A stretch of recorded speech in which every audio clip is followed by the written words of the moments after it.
the third day of the Digital Services Act week.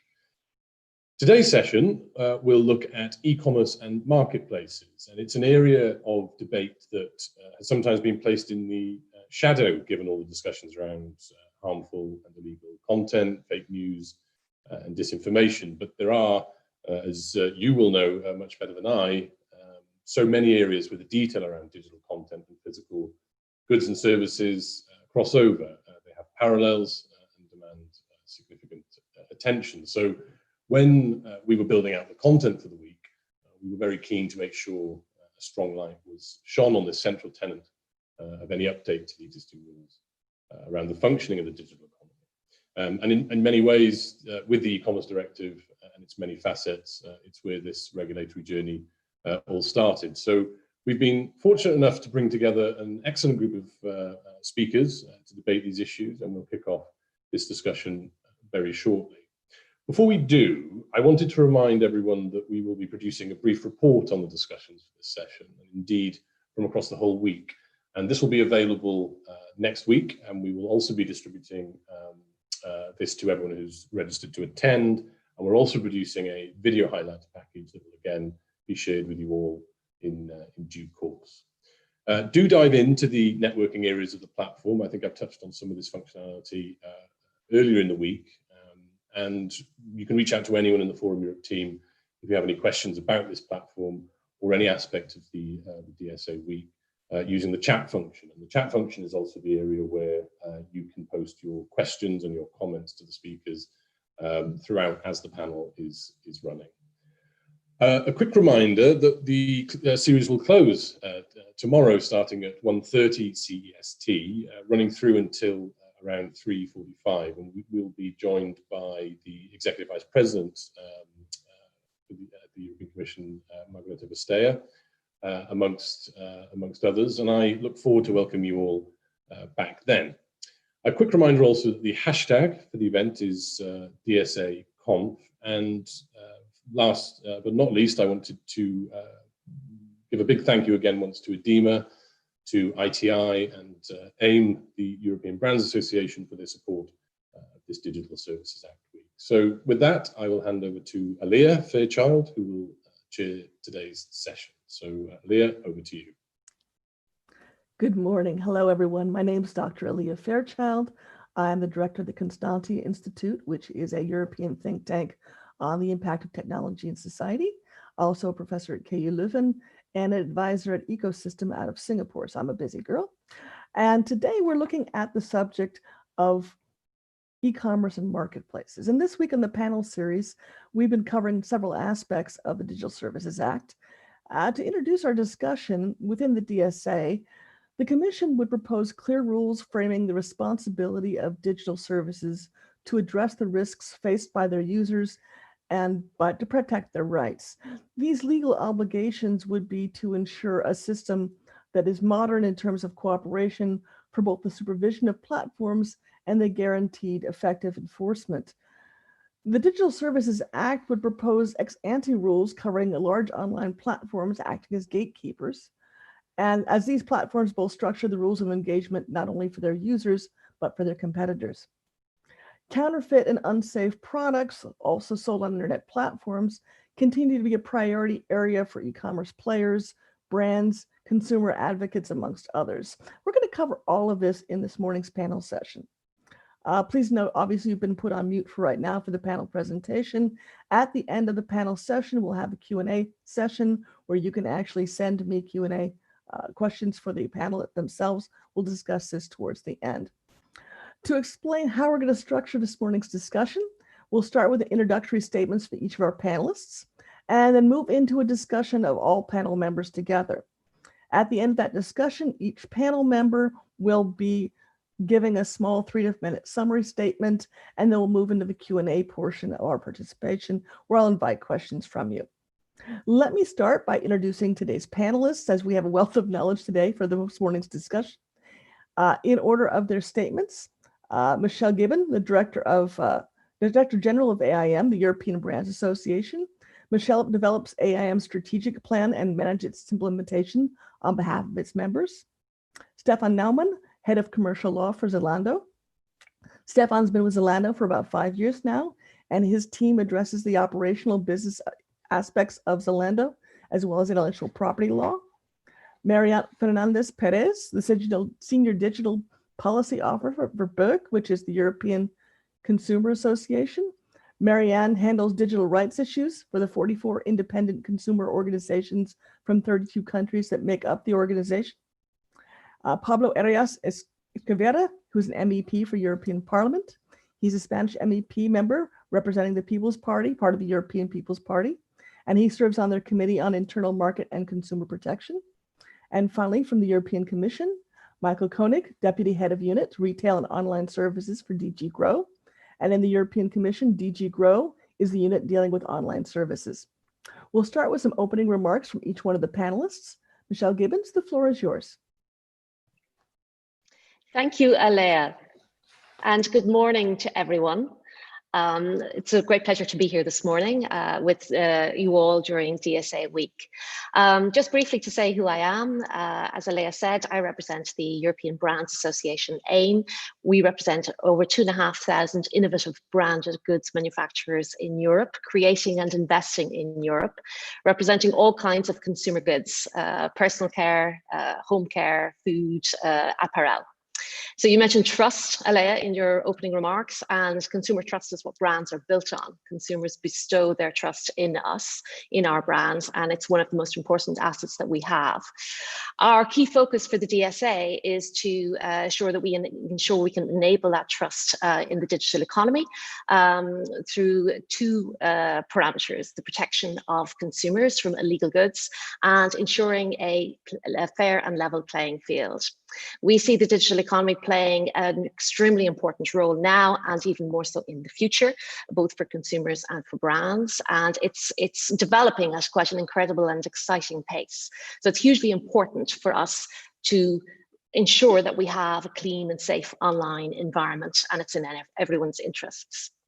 But as the Commission has said in the DSA consultation, whilst the digital transformation has brought major benefits, it's also brought challenges in the online sale of illegal goods, whether dangerous products, counterfeit goods, prohibited and restricted goods, goods that don't comply with EU standards.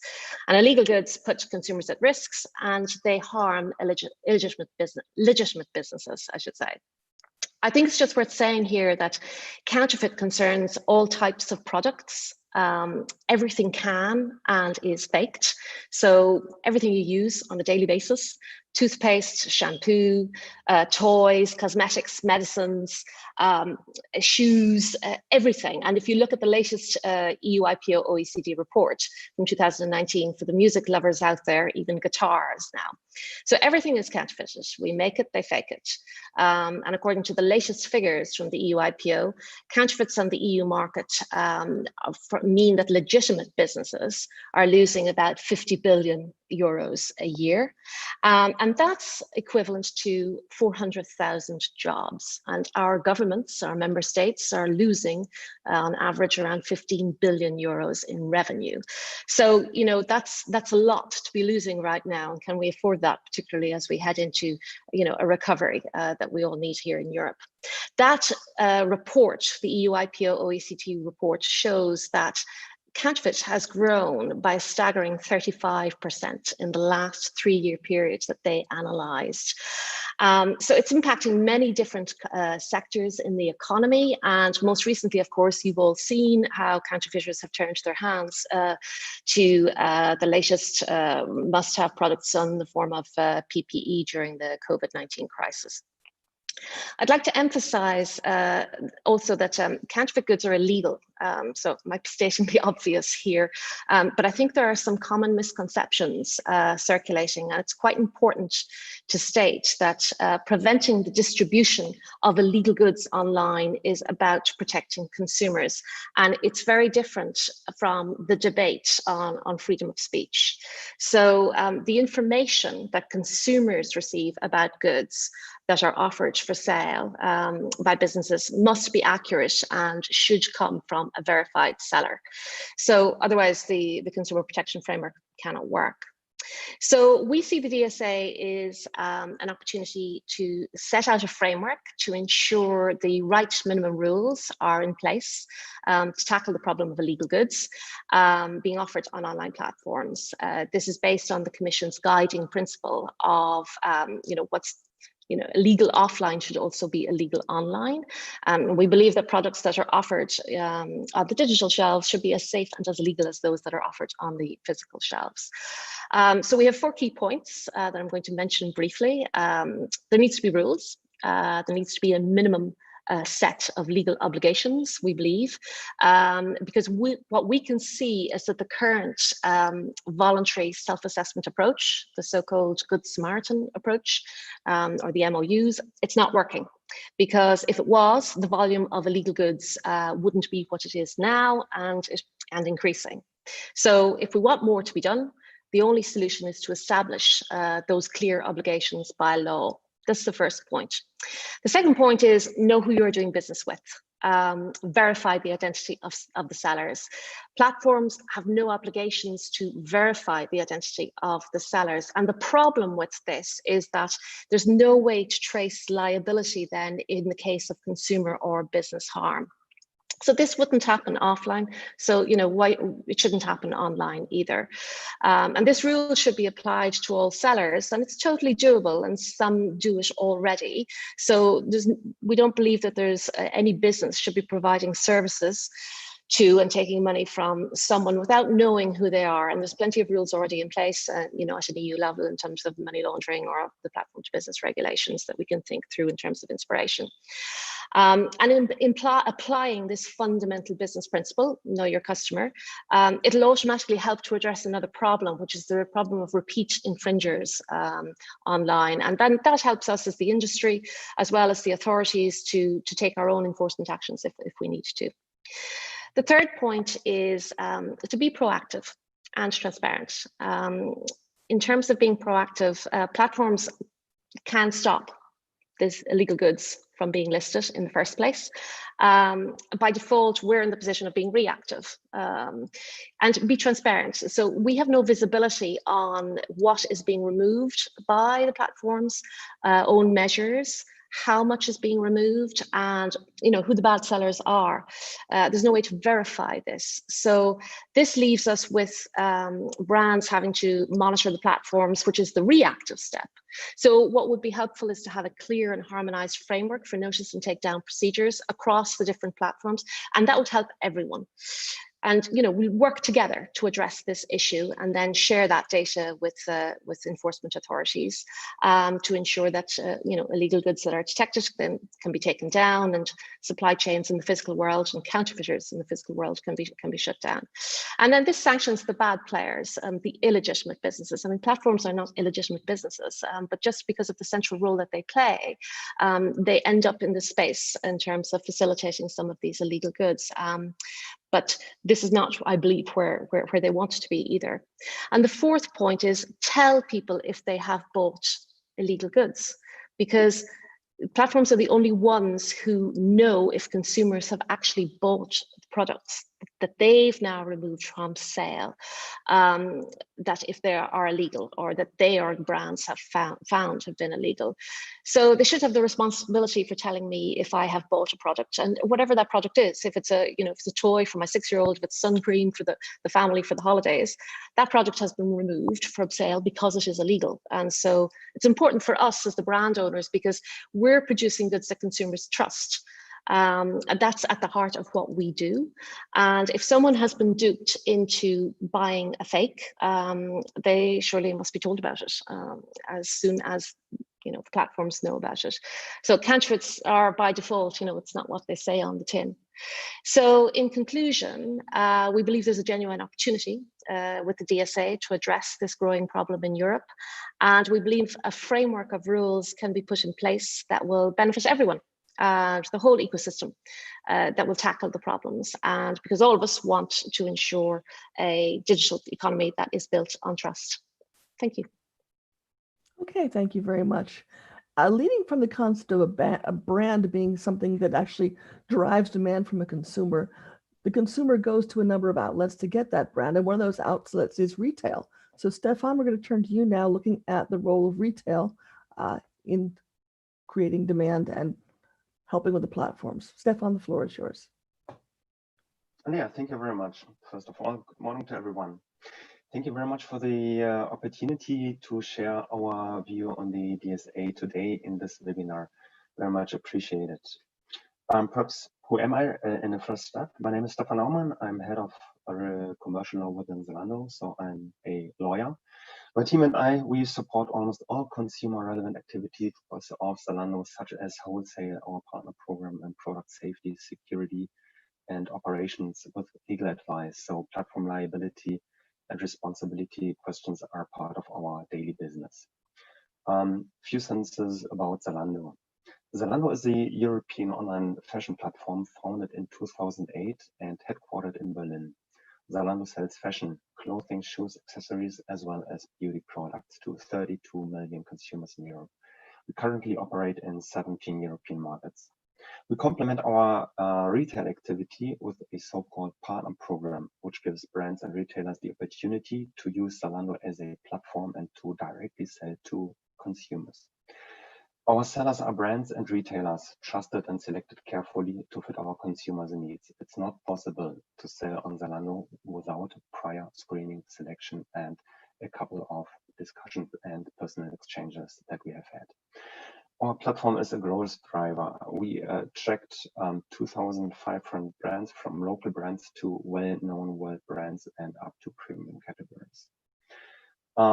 The DSA is a very relevant and important topic for us. Why that? We as Zalando feel very responsible for the business that is generated by the Zalando platform. Hence, we also plead for a legal framework for an e-commerce platform responsibility to increase also customers and consumers' trust. Zalando's growth and the growth of other e-commerce platforms in the past was possible because the e-commerce directive didn't impose a general monitoring obligation and didn't impose a general liability scheme on e-commerce platforms. We believe these principles should be kept. They underpin the emergence of European e-commerce platforms. We also understand that a one-size-fits-all approach will be almost impossible with regards to platform responsibility and liability, since the business setup of different e-commerce platforms may differ significantly from each other. A proposal that unites the aforementioned considerations and conditions could result in an obligation for e-commerce platforms to either implement strong notice and action systems or to implement strong know your merchant systems to keep the current liability exemption. Happy to discuss. Thank you very much. Okay, Stefan, we started with the brand and looking at creating the demand for a product or good. We've talked about retail and actually making the product available. Now we're going to turn to the other side of the process and the consumer and looking specifically at what the consumer is trying to achieve from e-commerce, but also whose responsibility is it? And Marianne, the floor is yours now. Thank you so much for the invitation. So indeed, these past days, we have heard all of our speakers talk about the importance of user-generated content. And I'm very happy that we're having a separate discussion about sale of illegal products and also services, because indeed it's a separate discussion that requires, in some cases, different rules. So there's no doubt that in the platform economy, we have experienced significant benefits for the economy, for society, for consumers. But at the same time, we see significant challenges as well. I mean, the status quo that BEUC wants to see challenged and changed in the DSA is quite important. We're talking about anti-competitive practices leading to consumer harm. We're talking about dangerous business models based on clickbait and behavioral advertising or micro-targeting. We're talking about a proliferation of illegal activities. We're talking about some online marketplaces allowing traders to bypass EU rules, harming consumers, sometimes knowing about it. We're talking about profit without proper accountability or liability, even when things go wrong. We're talking about lack of clear consequences for permitting or promoting wrongdoings in a platform. And so, for example, 6 of BEUC members have found out that out of 250 products purchased in 5 online marketplaces, out of these 250, 2/3 were found to fail safety tests, so therefore fail to comply with EU and national rules on safety and technical standards. 2/3 is a big proportion of failure. So one clear lesson of the status quo is that voluntary actions and the current legal framework is not really delivering for protecting consumers. It's not really ensuring a high level of protection for consumers. And so faced with this, the DSA can turn things around. We believe we can do things right.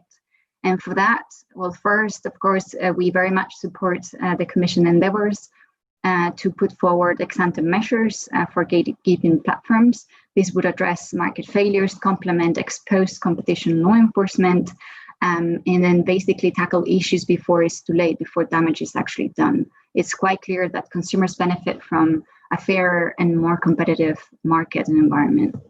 And the second act of that is what the Commission has promised to do, which is to upgrade our liability and safety rules via the Digital Services Act. That's what the Commission President promised to do, and we could not support her more. We actually agree, and for us, what that means is that we need to establish clear obligations, liability, and robust enforcement. So yes, we do need a toolbox of obligations, or if you want to call them responsibilities, for all digital services. I mean, some of our colleagues already mentioned some, like notice and action principles, meaningful transparency obligations, tackling advertising, having a requirement for platforms to check business users to verify them, have random checks for services and products to, yes, indeed, not be always reactive, without, of course, entering into a general monitoring obligation. But on top of this set of obligations, we need liability. It seems that we are afraid of talk about liability as if a company was found liable, it's kind of the end of the world, it's the end of the business. It's not like that. Otherwise, we, all the businesses that exist today would not keep going. So what we need is clear liability rules, particularly in this context for online marketplaces. So for those that facilitate a contract between a consumer and a trader, a business. So for us, we think that, currently in the current e-commerce directive, there are no clear liability rules. What the e-commerce directive does is to set forth liability exemptions and limitations. And we think we need to go a step further to also address this fragmentation across member states. So for online marketplaces, not to fall into a one-size-fits-all solution, as our colleague before was mentioning, we need liability when they fail to act after obtaining credible evidence of illegal activities. We want online marketplaces to be liable for damages, contract performance, or guaranteed issues when they fail to inform who the provider of the goods or services is, which is an obligation right now. Second, liability for providing misleading information or statements, or when this misleading information is provided by a trader and this platform is informed and they just don't do anything, they allow it on their platform. And then finally, when we want online marketplaces to be liable when they have a predominant influence over the supply chain. So for example, when they control the payment system, the deliveries, when they have a significant influence on how products are presented to you or how services are presented to you. And of course, because we also want a fairer market, because that's good for consumers, if at the end of the day, the platform is not really the ultimate responsible actor, then they should have a right to redress. And then after all, I mean, this is to ensure that the consumer has effective redress, is effectively protected. And after all, platforms are the consumer-facing company. So when I buy, for example, this water bottle, I don't say I bought it from seller X. I say I bought it on Amazon, or I say I bought it on eBay. So I expect these companies to step up for my rights and to ensure that EU law is enforced and is complied with. Of course, all actors need to take responsibility, but platforms definitely should play the role. Thank you. Okay, Marriott made a very valid point that this is a competitive market space, and it's not just EU buyers and sellers competing here. We need to look at how EU values are built into e-commerce and how we actually create competition at a global level that is a fairer playing field. And I'd like to turn the floor over to Pablo to discuss EU values in e-commerce. Thank you very much. Okay, can you hear me now? Yes. Yeah, okay. Thank you, Alea. Thank you very much for giving me the floor and for introducing me. I would like to, first of all, to thank Forum Europe for organizing this event series about the DSA and the situation of the digital area in the EU. And well, I will start by saying that the new Digital Services Act provides us with a unique opportunity to address the challenges of the digital world. I think we must be brave to address them all, notwithstanding how difficult it is for sure. Therefore, I'm suggesting proposals to our Digital Single Services Act in the IMCO committee to aim to create a safe digital ecosystems for everyone, businesses and users. We all agree that the new models of e-commerce have posed new challenges that we need to face, but have also brought a lot of advantages. E-commerce and online marketplaces have been key to maintain the economy ongoing during the coronavirus pandemic, when all physical stores were closed. Without the possibility to buy online, the economy would have been much more affected by the lockdown. I would like to highlight the relevance of that the single market had and the transport network have had during the pandemic. Without these tools, we will have faced much bigger problems, including a potential shortage of essential goods. However, we have also seen several problems, as the representative of BEUC told us, including a potential shortage of essential, such as increase the online selling of freight products. This is why in the IMCO report on the DSA, we are suggesting measures to increase transparency of online marketplaces that leads to a safer online ecosystem. At the same time, we must make sure that the European Union allows our own digital companies to grow. At present, we do not have big EU digital companies, and our consumers are forced to choose among foreign companies. In the EU, our competence rules do not allow European companies to grow, and our companies are not able to compete with the large foreign companies. I believe that the competition rules that we have nowadays could have made sense in the past, but today, in many cases, can be a burden of our European companies to grow in the digital single market. It is difficult, as I said, to grow in the EU.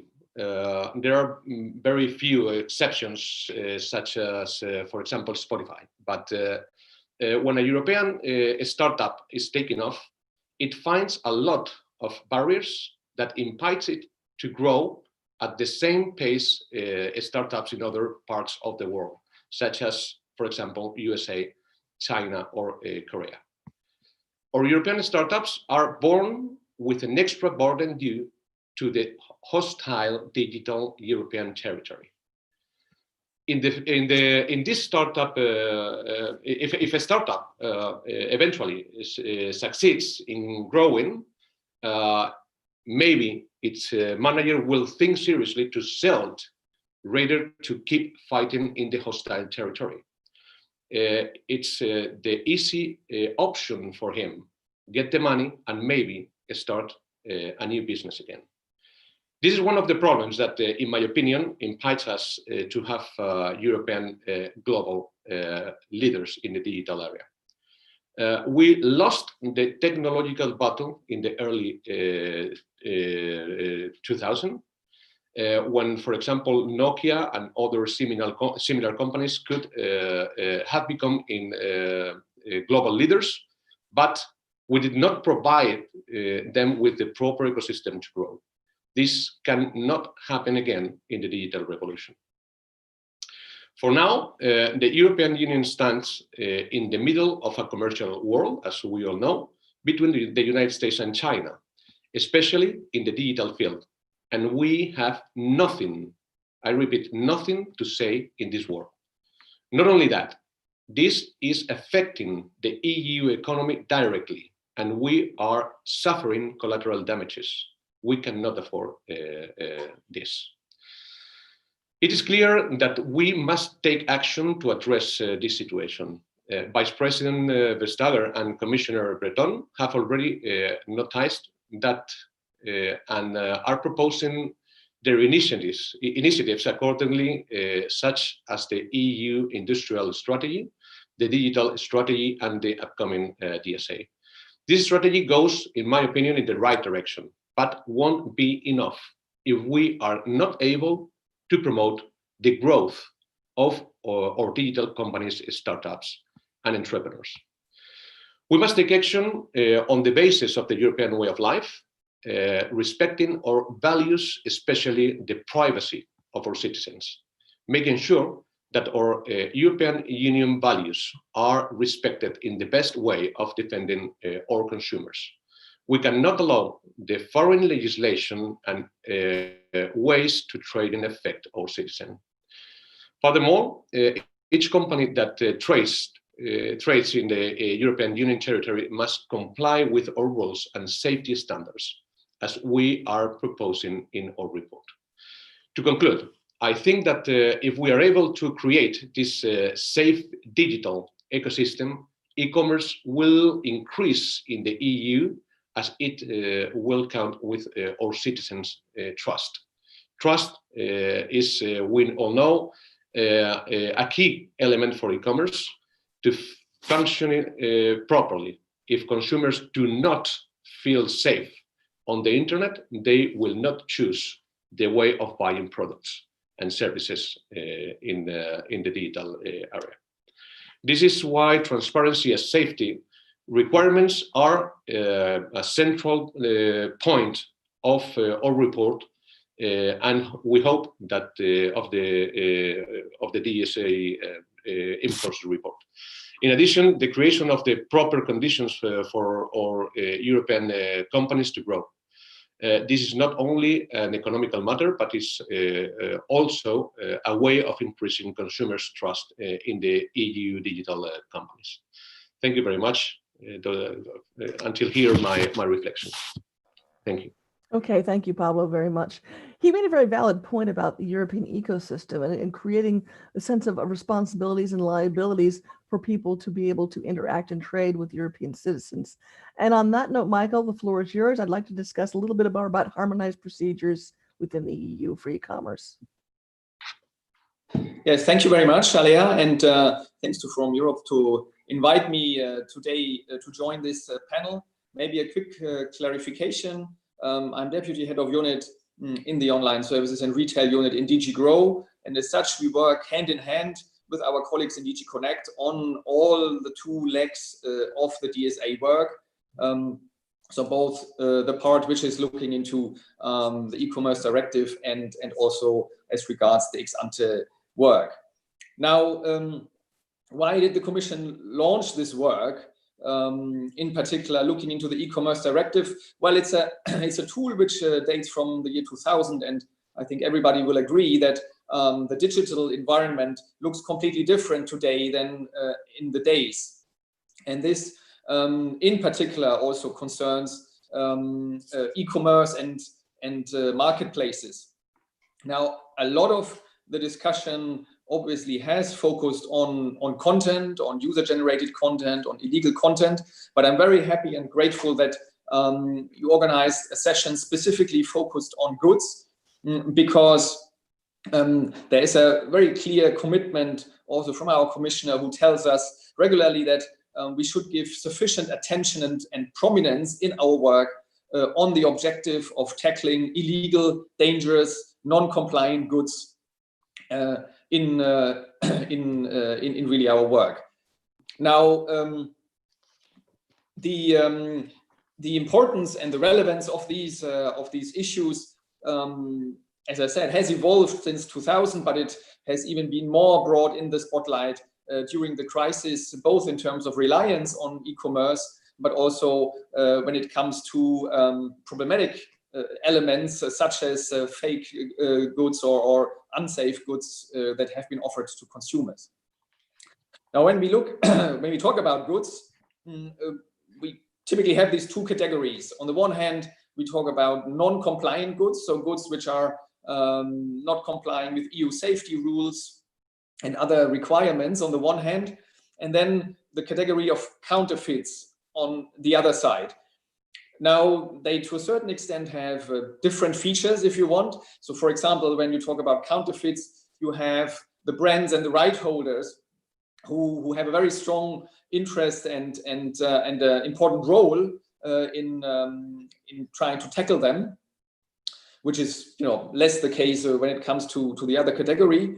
But at the same time, they also overlap, because very often fake and counterfeit goods are unsafe because they do not comply with the necessary requirements. So we have here definitely an overlap, and it is our clear objective that we want to tackle this this problem effectively in the DSA, and that platforms have to take on their responsibilities in this field. Now, the first element is, of course, to capture all relevant players in this field. And Pablo, you already mentioned that we have to look beyond the EU, and we clearly have the objective that whatever the new rules will be that we are designing and in the course of designing together with all of you, they have to extend to third country players that do business in the EU. That is, in our view, an important shortcoming, if you want, at the moment of the regulatory framework of the e-commerce directive, and we would like to capture and make sure that all players either established in the EU or elsewhere play by the EU rules when they address European consumers. Now, we also have a strong commitment to keep some of the key principles when it comes to liability, and in particular the limited liability or liability exceptions in the e-commerce directive, and the impossibility to impose general monitoring obligations, because we believe these are key features that really make this market develop, and those are not outdated but are still relevant today. But at the same time, as I said, we believe there more has to be done, and also platforms and marketplaces have to take their role and their share of what more has to be done, and have to take their responsibilities, or as I prefer to call it, to comply with due diligence obligations which can be expected from these players. Now, we also concur with views that have already been mentioned, that we need a common rule book on these issues. Why? Because we are also very much attached to the single market principle that we have in the e-commerce directive, and we do not want that there are 27 different regimes on these issues across the EU, because this would precisely go against the objective that also Pablo underlined, which is to allow also European players to grow and to grow beyond their national borders and basically operate on a level playing field across the EU. So this harmonized rule book of essential rules is definitely a key element that we believe is important.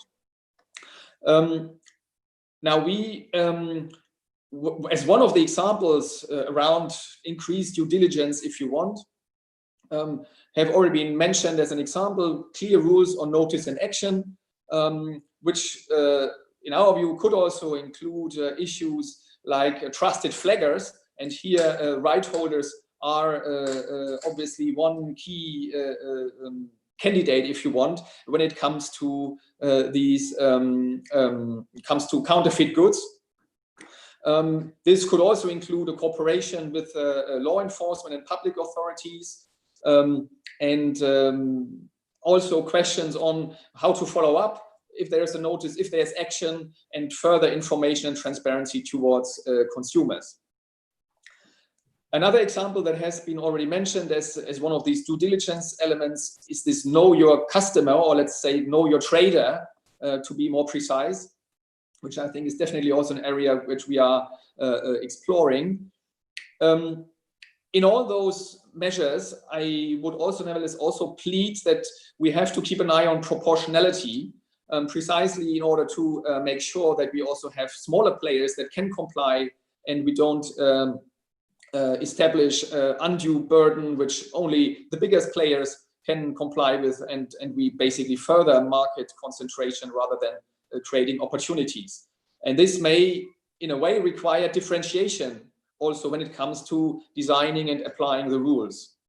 So for example, when we talk about this know your trader or client principle, it makes a lot of sense on marketplaces, but it may not make sense to extend this to all players, which are covered actually by the e-commerce directive, which also covers cloud storage companies and other players where this may go beyond what is necessary. I think also a question could be if we say, well, about marketplaces, but also in marketplaces, there is a differentiation. There are closed places where the whole transaction takes place. There are others where just offers are listed and the interaction actually takes place, the final interaction outside the platform. So probably something to be discussed on how we have to differentiate it, or whether we have to differentiate it here. Another question we're looking is size, differentiation based on size. Should the rules for the bigger players be different than from the smaller players, simply because the risk and the exposure to risk may be stronger in relation to larger players? And if we talk about risk, that is yet another principle which could be sort of made operational in the sense that you say, well, there is a basis of rules and due diligence obligations, but if risks emerge, and visible risks, and there are indications for risks and problems emerging on a platform, then these obligations move up, yeah, and increase potentially to take stronger measures to tackle the problems that have been made visible. So I think with this, I want to close my quick overview, and I'm looking forward to the upcoming discussion. Thank you.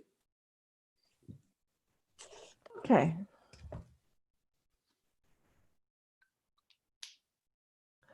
I think we're going to get started with the panel discussion now. Rebecca, if you can show all of us together, please.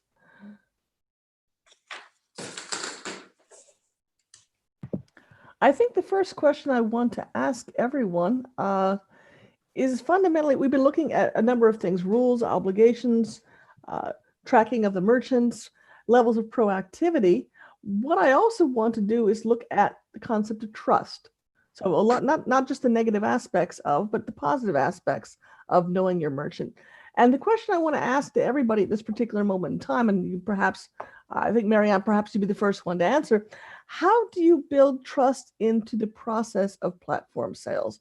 From the consumer's point of view, what kind of working relationship do I have to have with either the manufacturer of a good, the retailer, the platform, for me to feel that level of comfort? Thank you very much for the question. So trust, it's an interesting word. I think the first step for achieving trust is not to leave the burden on consumers, because the ones that make the profit at the end of the day are the companies here. So we need to have clear rules and processes. We need to have clear responsibilities, clear liability when things go wrong. And so that's how you create trust.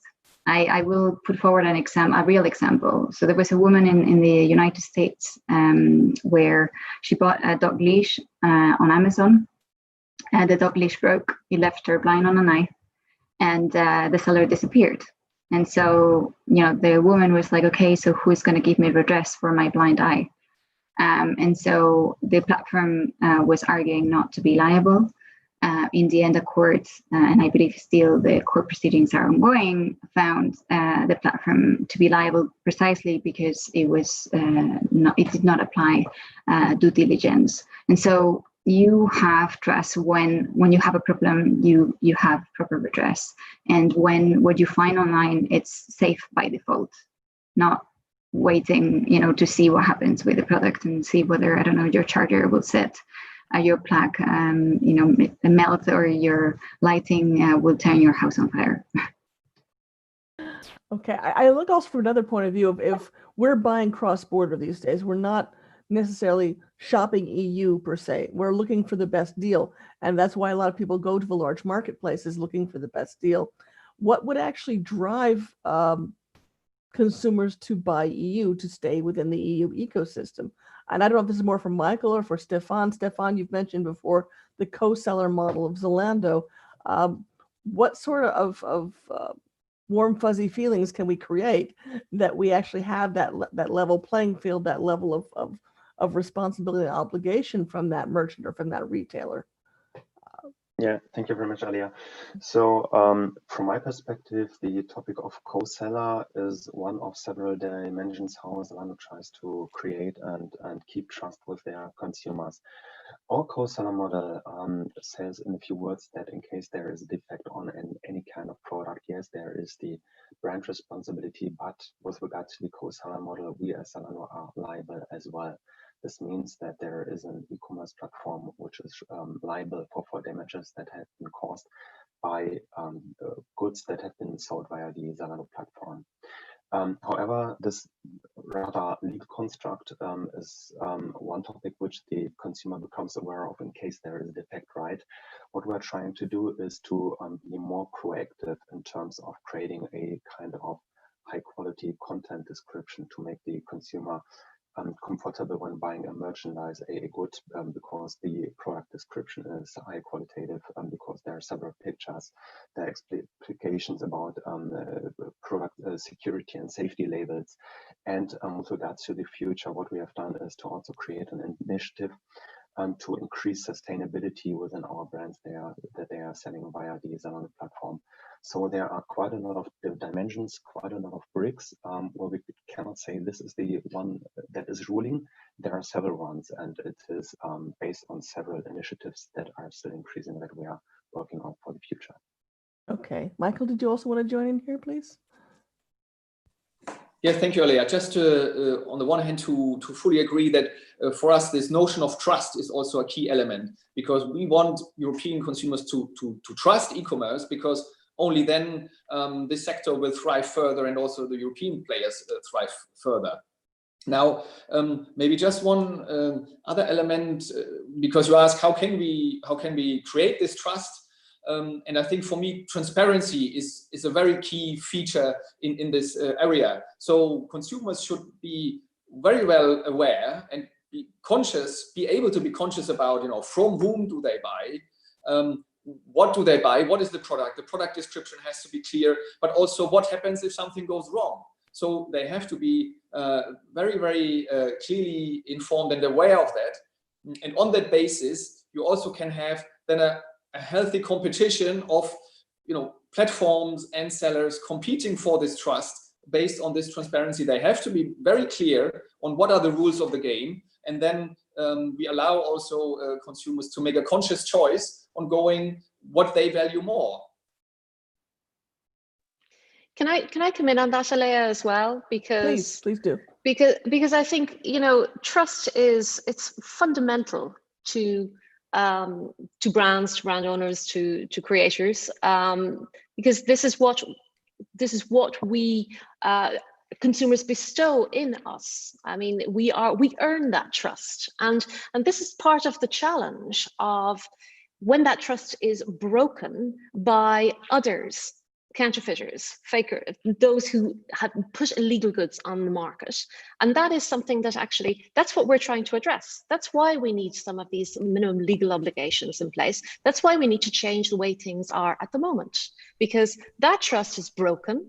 And it doesn't do anyone any good. It's not doing the consumer any good. It's not doing, because they lose that trust. They lose that trust in the brand. They lose that trust in the platform. So, you know, this is the fundamental reason why there has to be change. Okay, I'm going to take from the concept of trust to the concept of liability. We already had this discussion of content and liability for illegal goods. When you're looking at a platform provider, whether it be a retail platform like Zalando, a marketplace like, let's say, Amazon or eBay, when you're bringing a merchant onto the platform, how do you create that level of responsibility? Whose responsibility is it on how the data is represented, how the product is represented, how it's verified, and especially if that product is coming outside of the EU? And I might open this up. I know, unfortunately, we only have 5 more minutes with Pablo in our discussion. How do we actually verify if it's coming outside of the EU as a provider, that it meets the necessary obligations to be offered as a legal good to a citizen? Where do we put the performance measurement for that responsibility? And a silence was heard. Michelle, if you want to go ahead. I'll go ahead if I know that Pablo has to leave in a few minutes, but just very briefly before he intervenes, there are a number of different data indicators that you can use, the user identity, behavioral patterns. There's a lot of different tools that can be used to detect, prevent, to assess the listings as such, and just having some basic information around some of that verification, some of those verification tools will help in terms of making sure that you have those parameters in place. Okay. Pablo, did you want to join us? I know we only have you for a few more minutes. Well, I really think that, well, I still listening the experts that are the ones that are involved in the digital. As Michelle said, it is vital to know for the responsibility of the marketplaces, who is responsible for this kind of things. No? But we're still listening about it. I have an approach of position, but we're still having a very good debate inside the parliament between the different groups in the DSA report that we are making, and this is one of the points that we have on the table. So we need to address, and it's very helpful to hear from you, Michelle, and from the others the different positions that you have, because experience is very important, and we sometimes just know a little about it, and we have to clarify the position of all the players on this. But for sure, it's a very important question, and it's something that we are still discussing. For sure, the Commission also has a lot to say on this. But I will just go back to the first question that you make about consumers' trust, and for sure, as Marian said, we need clear rules. If we don't have clear rules, it's not a good scenario for not only for consumers but also for companies. I mean, in my opinion, we have to simplify rules. But for sure, we need to have the same rules for everybody. I really think that the digital single market is good for everybody, and to have a fragmented market is not good for us. If we want to compete, we need to have clear and the same rules for everybody. That's my point, and I'm really fighting for this position since 2009, that we address in a very strong, with a very strong position from the Parliament and also from the Commission, to address the digital single market as it needs to be for consumers and also for companies. But for sure, we need clear rules. We need the same rules for all if we want to have a good scenario for companies and also for our users or citizens. I don't know if this is for Pablo or for Michael, but as a consumer, I would like to know ratings in the sense of platforms, marketplaces that are trusted. If we're going to actually have this responsibility and liability, is someone going to create an indices or a performance metric to let me know who the good guys are? So publicly state the actual rate of responsibility of different platforms, very much like different e-commerce associations per country have an e-commerce logo that that person has been vetted or audited as to their performance. Is there going to be a European-wide metric that I know who's performing well?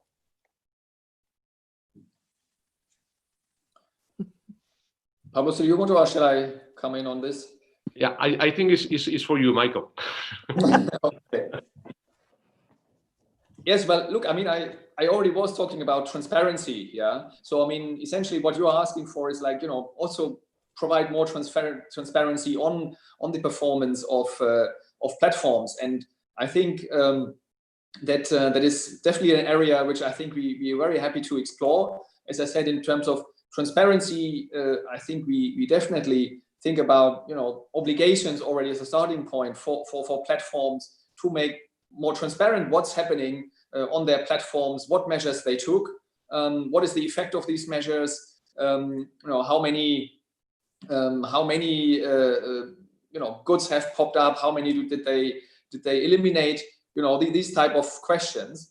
And then obviously we also have the whole chapter, which we didn't talk about so much at the moment, is about enforcement. So what type of enforcement system are you going to establish so that we really make sure that all players play by the rules? Yeah, I think there's this one suggestion to say, well, we basically need to create a real deterrent, and this is basically to have a fallback liability, in the sense that if, as a platform, you don't deliver on your due diligence obligations, then liability will kick in. At the moment, we are still hesitant because, as I said, we have a strong commitment to keeping the liability exemptions and regime. But I think it is clear that we need a reaction and deterrent sanctions in case we observe a systemic and repeat failures by platforms to comply with their rules and with their obligations. Now, auditing is an interesting concept also in that respect, you know, which I think one has to look into certain details, and we're very happy to engage with all players to see how this could work, you know, to work around trust marks or the like for European players. So I would say it's definitely an interesting idea. We have to, as always, look into the details, how we really make this so that it's also fair to all players and doesn't create imbalances on the market, so that really all marketplaces, big or small, can comply and can fairly compete on the basis of trust and compliance. Michael, you're bringing up a good point that actually have been asked by one of the questions. I'm getting a number of questions in the chat function here. If I have to do some sort of reporting or performance metrics, it might put a disproportionate burden on SMEs. And this goes back to Pablo's earlier point about, you know, letting companies be innovative and grow. If we actually put a lot of pressure on the platform, the online marketplaces side to be responsible and show performance, the smaller players are going to have more challenges because they just don't have the manpower to keep up with that. How do they find a good way to provide information, deal with verification requests if they're not the size of an Amazon or an eBay or an Alibaba? Would we suggest perhaps having an intermediary or a body help them? I don't know if this is perhaps more for Michelle or Marianne, but looking at how can we help the smaller firms meet their know your trader obligation? I think it's a fair point in terms of ensuring that there is a proportionality in terms of smaller businesses. However, the way I would see it is that any platform or any size is looking to create a business upon which consumers return. provide that return of loyalty. They have that trust. So I would see it as for any SME out there thinking that they should, looking at verification of sellers is a plus for them, and to be able to offer that to consumers and build that trust for consumers. So maybe there needs to be, we need to look at how that happens. But at the same time, you know,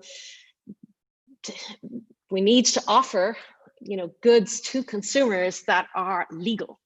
No matter what size you are, you want to be in the position where you're making that offer. I'm offering legal goods, whatever my size, and you want to verify and build that trust with consumers. On the other side, this goes to Marianne. I'm having a number of questions about consumer rights. If there's obligations for these platforms, regardless of their size, to do this content moderation, to make sure that legal goods, etc., there's potentially a place for a negative impact on consumer choice and also price. What would you say from the consumer's perspective as to having that level of filtration, which we've been discussing, Michelle, is obvious that's necessary, but it's going to impact the economics of what's available. How would you respond to that, Marielle? Right, I would say that I would like to say the evidence of that. Like, for example, I don't see, let's say, Facebook turning their service for a price, for example. So this is an old argument that we have seen in other contexts as well, particularly in competition law. So we're not convinced that having clear obligations for platforms to ensure that only legal products are sold are disproportionate or will create negative impacts for consumer welfare. Quite the opposite. I mean, what we want to ensure is that consumers are well protected. So as Michelle said before, regardless of your size, you need to protect consumers. I think, imagine that you're an SME, a small company trying to build some pieces for a car. So just because you're an SME trying to build that piece of the car, you need to comply with safety standards. Otherwise, that piece may cause the car to break, or that can cause an accident. In an event where I attended, the stakeholder said something I loved, which was that, when you have children, and that can be compared to SMEs, you don't wait until they're 18 to teach them good manners. So here is the same. Since the inception, we need to have consumer protection embedded in the business model. Actually, that has been the root of the problems of the big platforms we see right now. So to counter the concerns of size and burden, I think the ex-ante measures would help a lot with that. We think there clearly needs rules for gatekeeping platforms, and those would be extra. So we think that some of the issues that are being raised can be solved there. Okay. I know Pablo has to momentarily. Sorry if I let Pablo have just a few moments, then we'll go back into this for a second. Pablo, the floor is yours. You want to say a few words before you had to leave your other meeting? Thank you very much. Just to because I got to go for another meeting. But first of all, I really like Marianne's example about the children and about the digital scenario. I have 5 children. So it's absolutely, you are absolutely right. If you start when they are 15, is a bad business, because you are not going to be able to control them and to teach them how this works. But just to highlight something that I had said in my first intervention, that it was about competition. I mean, we have, for example, more than, and for sure is something that is not exactly from this topic about the e-commerce, but they are providers. The operators, we have more than 200 operators around the European Union. All of them, their value is almost the same as one operator, as Verizon, for example, in the United States. I'm not talking about the Chinese ones. So in that field, that operators used to be the big, huge European companies, and now are exactly what we have on the table. If we compare them with the other operators around the world, if we can address this, we cannot compete with other companies around the world. So if the rules of competence are not, we don't change it and we don't make it and make an update of those rules to the real world that we are facing now, we are going to be in a serious trouble if we want to do what we are putting on the table. That is a very good strategy for the next years around digital. As Berton said, that this is for sure a battle that we have to do, but we have to know and to have very clear what we have and how to address it. And this is an incredible barrier that we have here, not only for the operators, it was just an example, but for example, for our companies. If we go and talk about the gatekeepers, we can talk about the app stores. We can see that Apple Store, for example, is an incredible monopoly, and it goes a lot of time against all startups, against all businesses, and against the European SMEs in the digital world. So I'm not making an attack to Apple. It's just an example. But we need to have a clear place for all companies to compete with giants as Apple and their Apple Store, with Google and their Google Store. And if we want to maintain and to abort the strategy that the European Commission put on the table about data and how manage data and all that, we need to understand very, very well what we have on the table and what we are talking about. And this is digital. We lost the battle of technology when we were leading it. And as I said before, we cannot repeat the same mistake. So we have to abort this bravely, and we have to talk about all the topics and not only about the topics that we think are easy to solve. We have to put all on the table and to abort it with in a very brave way. That's my point. And thank you very much, Alea. Thank you all of you. It's always very nice to hear you and to learn about the experience that you have. For sure, Michael, it is very nice to have the Commission doing their work, and in my opinion, in this at this moment, in a very good way. And I really welcome that. I think that also the Parliament, we have learned a lot in the last years, but we need to hear from your side, from the side of the experience, and to keep going and to keep learning to try to do our work in the right way. Thank you very much. Thank you, Alea, and thank you to the organizers for having me here. Thank you. Okay, Michelle, you were just about to say before Pablo had to depart, I told you to hold that thought. I was, yes, and he had some great points there. No, I had just been, because we had been talking about, for SME platforms, for smaller platforms in terms of their ability to have obligations.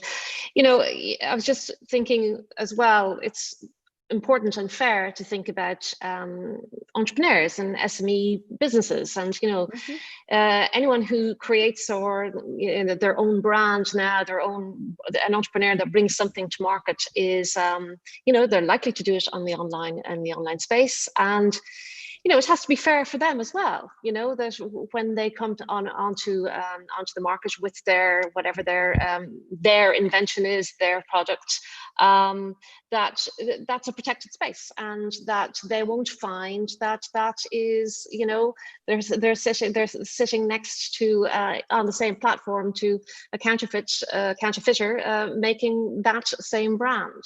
There was a great young entrepreneur on the panel on Tuesday, and I just think that there's a protection that is required from that side as well, to make sure that we have a fair and level playing field in this space. To add to that for a second, what about someone who's a business seller, a private seller? Let's talk about, like, for example, Amazon's marketplace, where someone's selling something secondhand, they did not manufacture it themselves.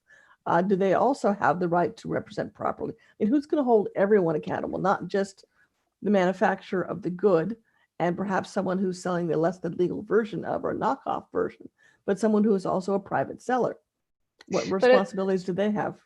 But a private seller can be verified as well. And, you know, why, I mean, a genuine private seller is a genuine seller. I mean, there's no Totally reason. agree. I'm just, for the point of view Yeah. of transparency, we should also make the process not as complex to do that people would perhaps hesitate being in a marketplace because of the obligations put upon them to represent the good. So in essence, that transparency needs to be available, but also not that complex to achieve, which unfortunately, historically, when it comes to regulations, we tend to go for the more complex.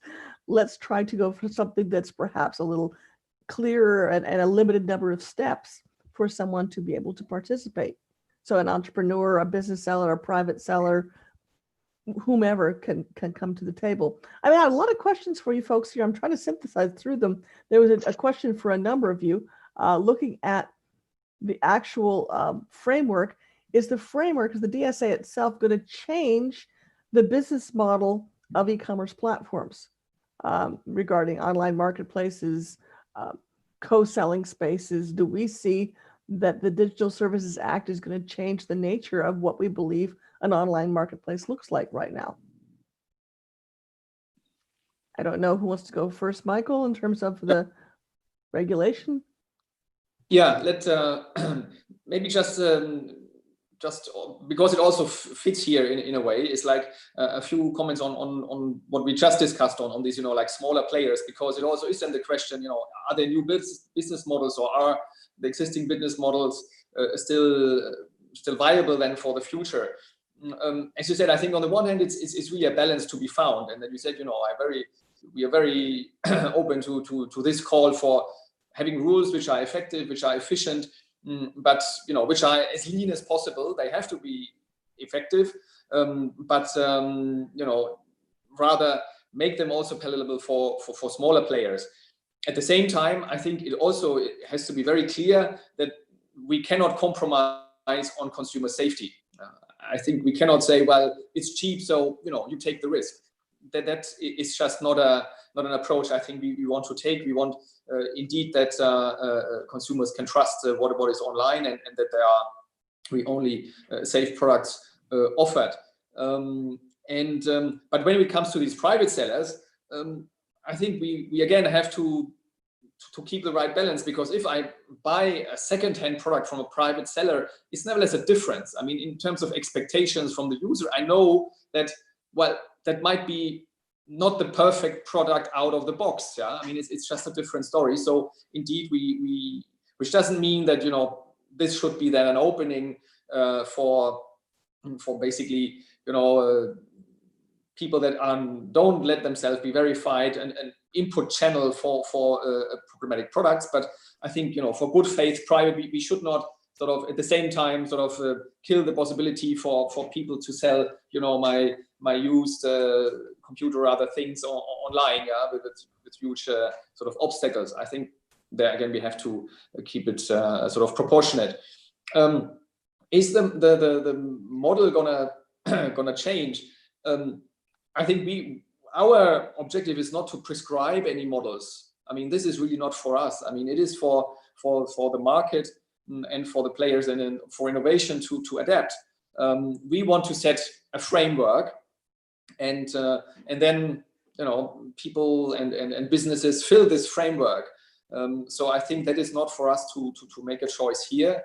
And as I said, some of the elements that we build in can become competitive elements of, you know, which one is the most trustworthy platform, and it has to be possible, as I said, that this is made transparent to consumers, that they can make a conscious choice. So I think in that sense, you may see other elements which become more important and more visible for consumers maybe, and in the interaction with consumers. But the business model and the choice of the models is really not up to us.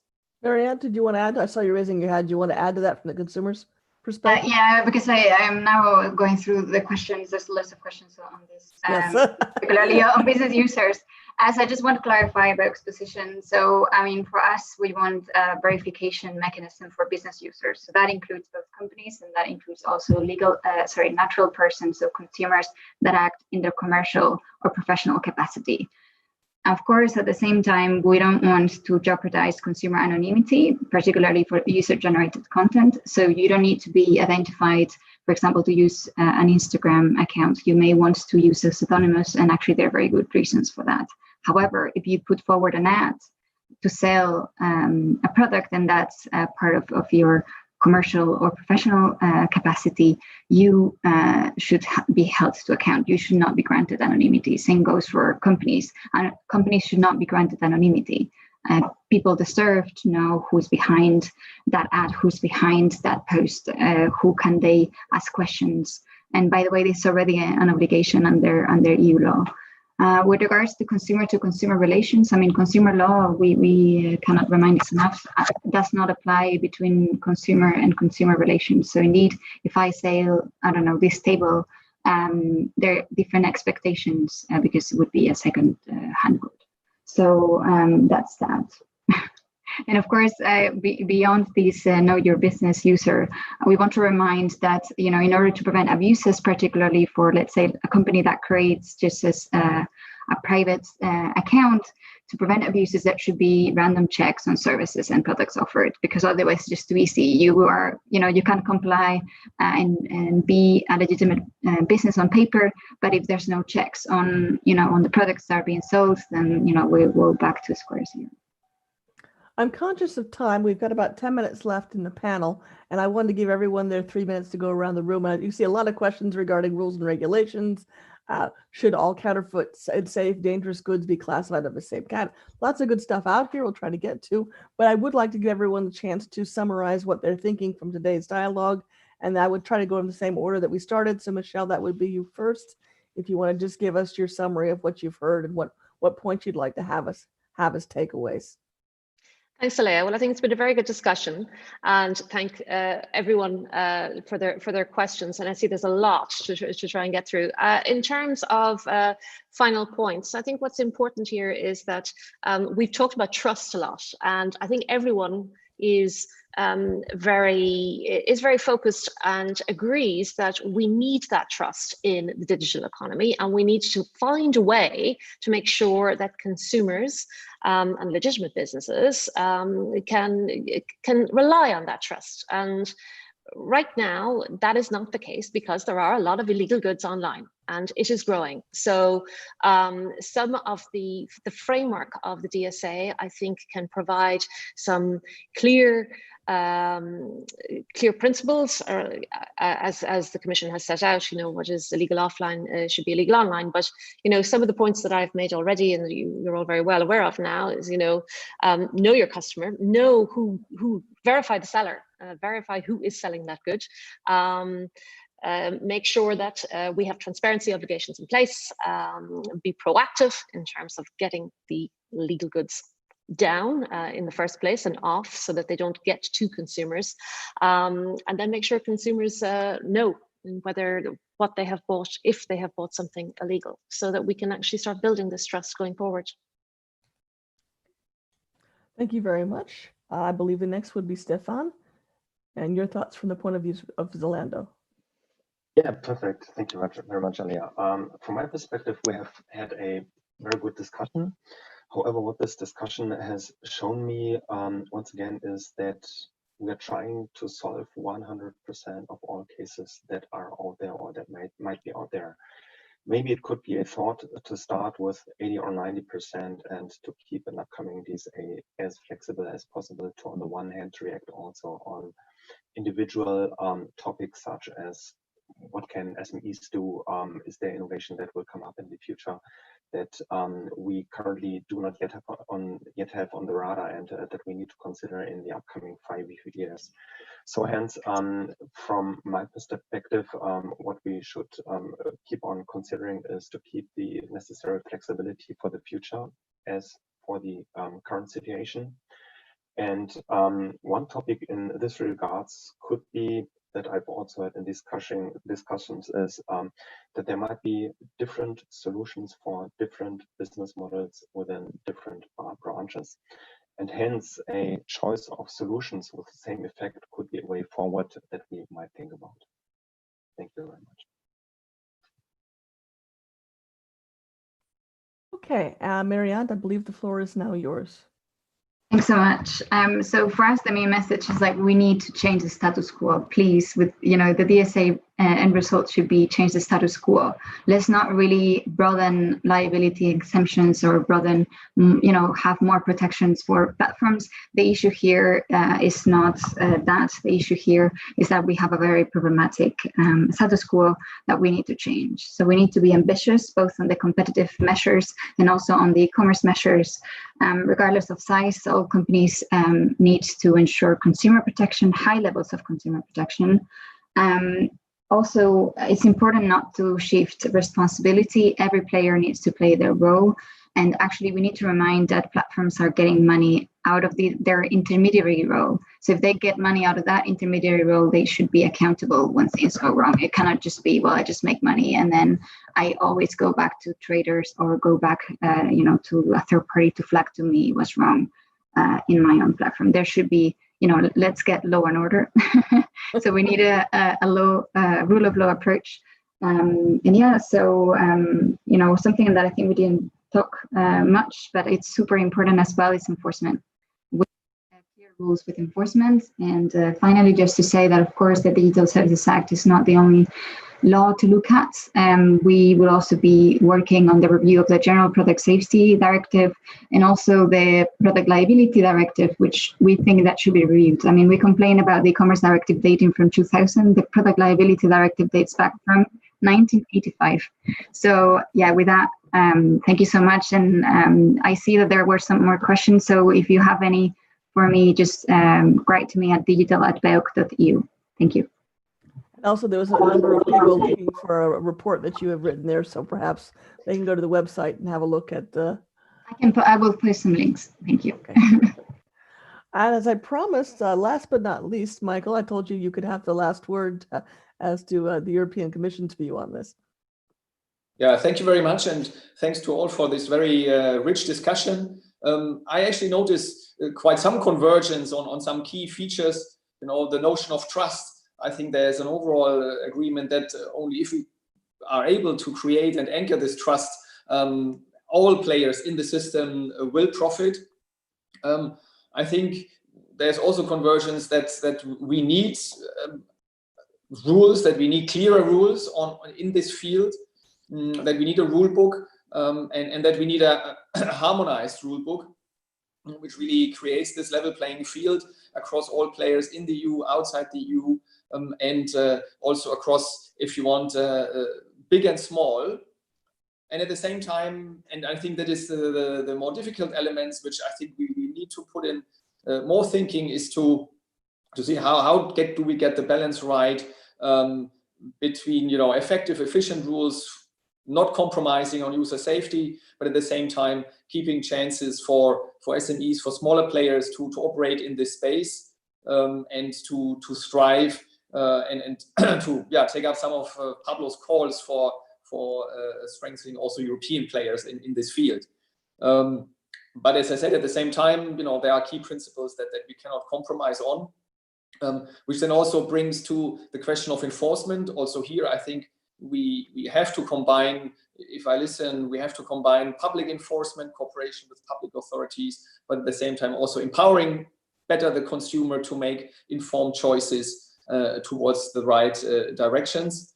And then I'm also very grateful for Marianne to point to some other initiatives, because I also have to stress that the DSA will not be able to address all issues that we may have in relation to platforms and digital players, but we will definitely do all what we can to address the most pressing ones that fall really in the scope. But there are other initiatives out there. You mentioned the General Product Liability Directive and so on. other fields in the area of competition law. So I think we have to see all this as a whole, as a really coherent package of various measures where the Commission wants to address issues in the digital space. And I'm looking forward to, now the discussion that we have, but I encourage all of you to actively participate in the public consultation, which is still running until September, and which will greatly inform our further policy shaping in this field. Thank you. Okay, thank you very much. One last final note from me. You'll notice too who we invited here in terms of all of the actors in the e-commerce ecosystem, the brands, the retailers, the government, the consumer, all play a role in being responsible, not only to be proactive on how we engage in our respective transactions, but also the obligations and the responsibilities we have in consuming, that we have legal goods, the goods that are good for us, and that goods, the playing field is viable for everyone to participate in a fair and equitable manner. And on that note, I'm going to turn it back to James Wilmot, and he'll explain the next steps. I want to thank all the panelists very much for their participation. And I hope you go to the next section where we have the Have Your Say moment for those of you who want to discuss this further. James, the floor is yours.